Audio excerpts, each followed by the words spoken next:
કેટલાનો વેચ્યો આજુ નીમાં? નથી વેચ્યો સાહેબ. આ શું કે? ના નથી વેચ્યો. નથી વેચ્યો સાહેબ.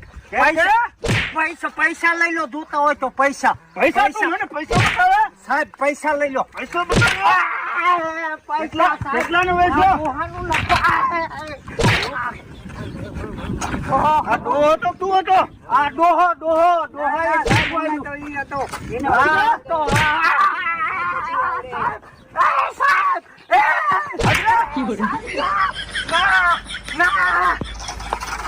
નતો. હું સાહેબ નહીં, હું નહીં. આ સાહેબ બીજી વાર ખર્ચવા ધંધો નહીં કરું. આ રૂપિયા મને કેમ બતાવતો હતો? નહીં બતાવું સાહેબ, ભૂલ થઈ ગઈ મારી. આ રૂપિયા સરપંચ આપી દેજે. ના, ભૂલ થઈ ગઈ. આ સરપંચ ને આપી દો, સરપંચ ને.